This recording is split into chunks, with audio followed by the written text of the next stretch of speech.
तो देवता के पर्यायवाची क्या होते हैं दोस्तों? सुर, अमर और देव। ठीक है, ये इंपोर्टेंट पर्यायवाची हैं देवता के, सुर, अमर और देव। तो मैंने कहा इंद्र क्या होते हैं? देवताओं के राजा होते हैं। इसका अर्थ ये हुआ देवता के किसी भी पर्यायवाची के पीछे पति, ईश्वर, ईश और इंद्र लगा हो।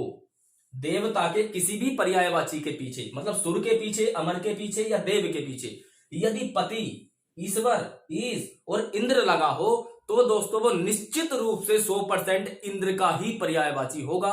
आइए इसको समझते हैं। देखिए, देवता का पर्यायवाची है अमर, तो अमरपति, अमरेश्वर, ईश्वर भी लगा होता है अमर के पीछे, तो अमरपति, अमरेश्वर या अमरेंद्र, इसमें इंद्र लगा हुआ है साथियों, अमर में इंद्र लगा हुआ है। ठीक है, अब दोस्तों देवता का एक पर्यायवाची होता है देव।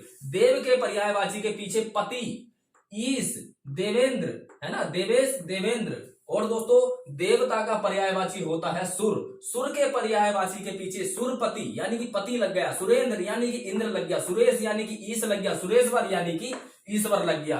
ये सारे के सारे हो गए दोस्तों इंद्र के पर्यायवाची। आपने याद तो करे थे देवता के केवल 3 और आपको 8-10 याद हो गए इंद्र के। ठीक, दूसरी बात आपको क्या याद रखनी है दोस्तों कि स्वर्ग का जो पर्यायवाची होता है उसको कहते हैं दोस्तों पुरु या पुर, पुरु या पुर कहते हैं स्वर्ग का पर्यायवाची, स्वर्ग।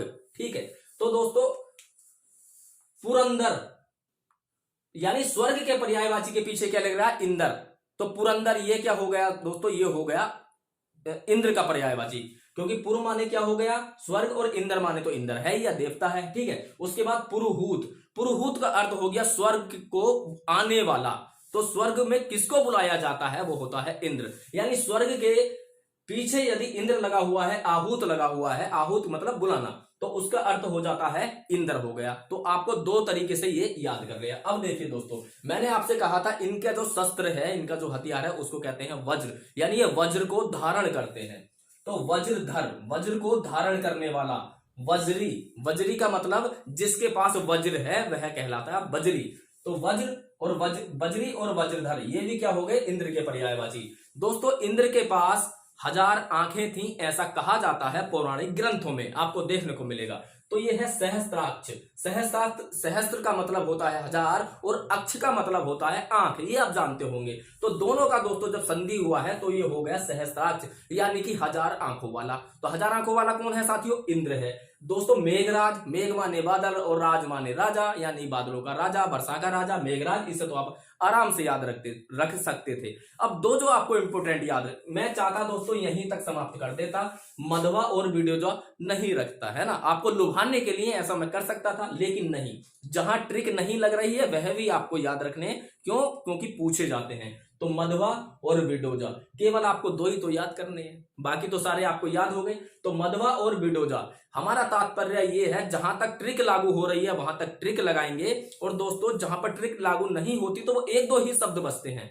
तो कहने का मतलब ये है इंद्र के जैसे आपको 20 याद करने थे, 18 आपको ट्रिक से याद हो गए, तो आपको याद कितने करने बचे? 2। तो 2 तो आप आराम से याद कर सकते हैं। तो मधवा और विडोजा भी आप याद रखिएगा, ये सारे के सारे क्या हो जाएंगे? इंद्र के पर्यायवाची हो जाएंगे। एक और बचा सचीपति, जैसा कि मैंने कहा था इनकी पत्नी का नाम सची था, तो सची का पति यानी कि इंद्र। तो दोस्तों ये आपको अच्छे से समझ में आ गया होगा। अब देखते हैं गंगा के पर्यायवाची। गंगा के पर्यायवाची, यमुना के पर्यायवाची, नदी के पर्यायवाची में बहुत ज्यादा दोस्तों कंफ्यूजन होता है। 2 सेकंड में दूर हो जाएगा, बस बने रहिएगा वीडियो में। चलते हैं और देखते हैं। तो चलिए दोस्तों अब देख लेते हैं गंगा के पर्यायवाची। तो गंगा के पर्यायवाची याद करने का सबसे आसान तरीका मैं आपको बिल्कुल अभी 2 सेकंड में बताने वाला हूं। इससे पहले हमें एक छोटी सी कहानी जाननी होगी, और जिस कहानी से आपको 4-5 पर्यायवाची खुद व खुद याद हो जाएंगे। तो कहानी ये है दोस्तों कि गंगा जब पृथ्वी पर नहीं थी तो ये स्वर्ग में रहती थी, स्वर्ग की नदी थी, स्वर्ग में रहती थी, स्वर्ग में नदी थी। और ऐसा भी कहा जाता है दोस्तों ये विष्णु भगवान के पैरों में रहती थी, विष्णु भगवान के पैरों में रहती थी, स्वर्ग में रहती थी। तब दोस्तों ऋषि भागीरथ ने तपस्या करके दोस्तों इनको बुलाया पृथ्वी पर, और पृथ्वी पर जब बुलाया ऋषि भागीरथ ने, तो जैसे ही गंगा बहुत बड़े वेग से आई, तो एक ऋषि रहा करते थे ऋषि जहनु के आश्रम को गंगा ने तहस नहस कर दिया। ऋषि जहनु को बहुत ज्यादा क्रोध आया और उन्होंने इस नदी का जो वेग है, जो गति है, वह बिल्कुल रोक दिया, यानी स्थिर कर दी। तब दोस्तों ऋषि भागीरथ ने ऋषि जहनु से अनुरोध किया, निवेदन किया कि इसको मैंने लोक कल्याण के लिए पृथ्वी पर बुलाया है, यदि आप इसको इस प्रकार से रोक देंगे तब यह लोक कल्याण किस प्रकार से कर पाएगी। तो ऋषि जहनु ने कहा ठीक है, आपकी बात मैं मान लेता हूं, लेकिन जब ये आगे जाएगी तो मेरे ही नाम से जानी जाएगी। तो वहां पर इसका नाम पड़ा जाह्नवी नदी। उसके बाद में दोस्तों बहुत वेग था, रुकी हुई थी, और जब ये तेज वेग से आगे बढ़ी तो 3 पथ यानी 3 रास्तों में ये गमन करने लगी, 3 पथों पर ये गमन करने लगी, नाम पड़ गया तिरुपतगा। तो दोस्तों किस प्रकार से याद करते हैं, आइए देखते हैं। उससे पहले छोटी सी बात आप ये भी जान लीजिए कि जो गंगा नदी है यह देवताओं की नदी कहलाई जाती है, स्वर्ग की नदी कहलाई जाती है। ठीक है, देवताओं की नदी और स्वर्ग की नदी। तो ये किस प्रकार से लिंक होगा, आइए देखते हैं। तो सबसे पहले जो हमने कहानी अभी जानी है उसे देख लेते हैं। विष्णु के पैरों में रहती थी विष्णुपदी, भागीरथ ऋषि ने बुलाई थी तो भागीरथी, ऋषि जहनु के नाम से ही ये आगे बढ़ी तो जाह्नवी नदी इसका नाम कहलाया। 3 पथों में ये विभक्त हो गई थी, 3 रास्तों में ये गमन करने लगी थी, तो तिरुपतगा इसका नाम पड़ गया। मंदाकिनी इसकी एक सहायक नदी है, ये आप जानते होंगे, आपने भूगोल में पढ़ा होगा। मंदाकिनी का एक मतलब ये भी आता है कि जब ये समुद्र में मिलने वाली होती है तो बहुत मंद हो जाती है, इस प्रकार मंदाकिनी इसको कहते हैं। ठीक है, लेकिन आप याद रखिएगा गंगा की सहायक एक मंदाकिनी नदी है, तो उस वजह से इसको भी मंदाकिनी कह देते हैं। अब दोस्तों मैंने कहा ये देवताओं की नदी है। देवताओं के दोस्तों जो पर्यायवाची हैं अभी थोड़ी देर पहले भी बताए थे, दोबारा देख लीजिए, देव, अमर और सुर। उसके बाद में नदी के जो पर्यायवाची होते हैं सरिता, तरंगणी और आपदा। चुटकियों में याद हो गया। किस प्रकार से याद हो गया, यदि देवता के पर्यायवाची के पीछे, देवता के पर्यायवाची के पीछे नदी का पर्यायवाची यदि लगा हुआ है तो वह हो जाएगी गंगा, क्योंकि ये देवताओं की नदी है। आइए देखते हैं, देव नदी, देव नदी, देव आपगा, देपावगा।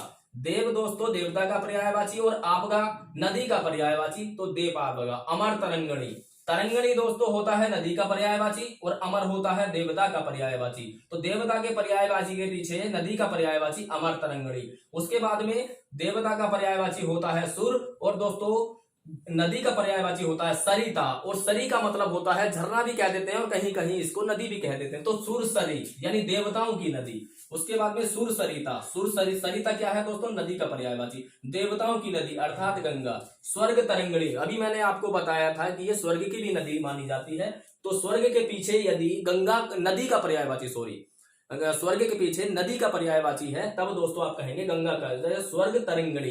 तो स्वर्ग तरंगणी यानी कि गंगा का पर्यायवाची। स्वर्ग आपगा, स्वर्ग के पीछे आपगा नदी का पर्यायवाची है तो गंगा का हो गया। नदीश्वरी, ये नदियों की देवी मानी जाती है, नदियों की ईश्वरी मानी जाती है, तो ये हो गया नदीश्वरी। अब दोस्तों जरा मुझे बताइए इसमें ऐसा क्या था जो आपको अब तक कंफ्यूज करता था। इससे पहले, ये सुनने से पहले मैं ये गारंटी ले सकता हूं साथियों, आपको बिल्कुल परेशानी होती होगी कि नदी के पर्यायवाची कौन से हैं, गंगा के कौन से हैं, यमुना के कौन से हैं, इन सब में थोड़ा थोड़ा कंफ्यूजन होता होगा। बिल्कुल भी नहीं होगा। ये दोस्तों आज 3रा वीडियो था, इससे पहले के 2 वीडियो बहुत ही शानदार, बहुत ही जबरदस्त दोस्तों आपके लिए हैं। यदि नहीं देखे हैं तो इसी वीडियो के डिस्क्रिप्शन में आपको लिंक दे दिया है, वहां से जाकर के जरूर देखेगा। कल के वीडियो में दोस्तों मुझे ऐसी उम्मीद नहीं थी कि आप सब लोग मुझे इतना प्यार देंगे, उसके लिए बहुत बहुत धन्यवाद। लेकिन दोस्तों मैंने जैसे शुरू में कहा था, पसंद आए तो लाइक कीजिएगा और सब्सक्राइब कीजिएगा। चाहते हैं कि ये सीरीज कंटिन्यू चलती रहे तो दोस्तों छोटा सा कमेंट आप जरूर कीजिएगा कि इसको कंटिन्यू रखें या नहीं करें। तो दोस्तों 2 पर्यायवाची थे, पर्यायवाची 2 थे, लेकिन शब्द बहुत सारे थे, ये सब आपने देखा भी होगा, आप समझ गए हैं। आज के बाद जिंदगी में गलत नहीं करेंगे। तो चलिए दोस्तों मिलते हैं अगले वीडियो में, तब तक के लिए नमस्कार।